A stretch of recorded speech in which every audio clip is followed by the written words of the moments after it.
வயசு வித்தியாசம் இல்லாம குழந்தைங்கள்ல இருந்து பெரியவங்க இன்னும் வயசானவங்க எல்லாருக்குமே வந்து ஒரு பொதுவான ஒரு பிரச்சனை இருக்குங்க. அதுதான் சளி பிடிக்கிறது, கோல்டு. இந்த கோல்டு வந்து என்ன மாத்திரம் வந்து எது சாப்பிட்டாலும் 3 டேஸ்க்கு இருக்க தான் போகுது. அது ஸ்கூல் கோயிங் குழந்தைங்களா இருந்தாங்கன்னா ஸ்கூல்ல இருந்து ஒருத்தர் அப்படி திருப்பி அதை வாங்கி வந்துட்டே இருக்காங்க. அந்த சளினால பாத்தீங்கன்னா தலைவலி, த்ரோட் இன்ஃபெக்ஷன் எல்லாமே ஆகுது. கடைசி அது பாடி பெயின், ஃபீவர்ல போய் முடியுது. அப்ப இதுக்கு ஒரு பெர்மனன்ட் கியூர் கண்டிப்பா நம்மளுக்கு வேணும். அதுவும் குழந்தைங்களுக்கு சைல்ட்ஹுட்ல இருந்தே இது வந்து அந்த இம்யூனிட்டி பவர், இந்த ரெசிஸ்டன்ஸ் பவர் அதெல்லாம் இருந்தா தான் குழந்தைங்களால பின்னாடி நல்லபடியா ஹெல்த்தியா வாழ முடியும். இதுக்கு எங்க வீட்டுல வந்து நாங்க ரொம்ப சின்ன வயசுல இருந்து எல்லாருமே வீட்டுல ஒரு பழக்கம், பாட்டி வைத்தியம் சொல்லுவாங்க. அந்த ஒரு கஷாயம் தான் எங்க வீட்டுல எல்லாருமே சாதாரணமா கோல்டு பிடிச்சாலே அந்த ஒரு கஷாயத்தை தான் கண்டிப்பா குடிப்போம். இதைத்தான் இப்ப நான் உங்களுக்கு சொல்ல போறேன். இதுல நாங்க ஃபர்ஸ்ட் யூஸ் பண்றது வந்து வெற்றிலை.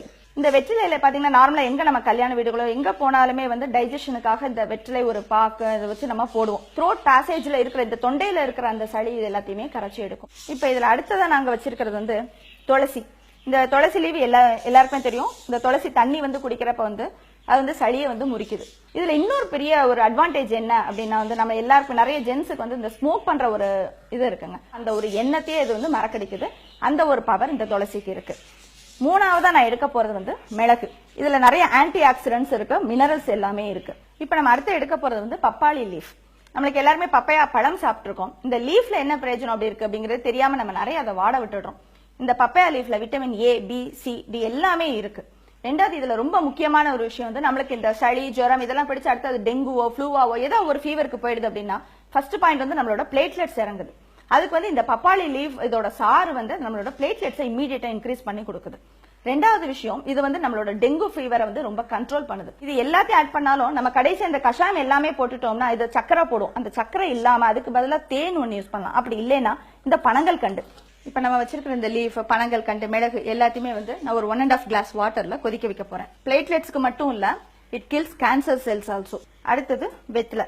மூணாவது இந்த துளசி சேர்க்கிறேன். இந்த துளசி வந்து சளிக்கும் நல்லது.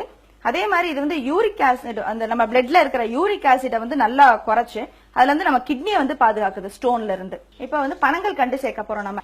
கடைசியா இந்த மிளகு பொடி.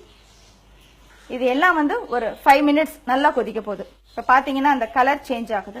இந்த கஷாயத்தை ரெகுலராவே குடிக்கலாங்க. ஜுரம் இருந்தா பப்பையா லீஃப் சேர்த்துக்கலாம். ஜுரம் இல்ல அப்படின்னு சொன்னா மத்த நான் போட்டுக்கிற அந்த இன்கிரீடியன்ஸ் எல்லாமே, அதாவது வெத்தலை, மிளகு இது எல்லாமே ரெகுலராவே நம்ம வந்து கொஞ்சம் கொஞ்சமா உணவுல சேர்த்துட்டு இருந்தோம்னு சொன்னா சளி பிடிக்கவே பிடிக்காது. இப்ப இது நல்லா கொதிச்சிடுச்சுங்க. இதை நான் வடிகட்ட போறேன்.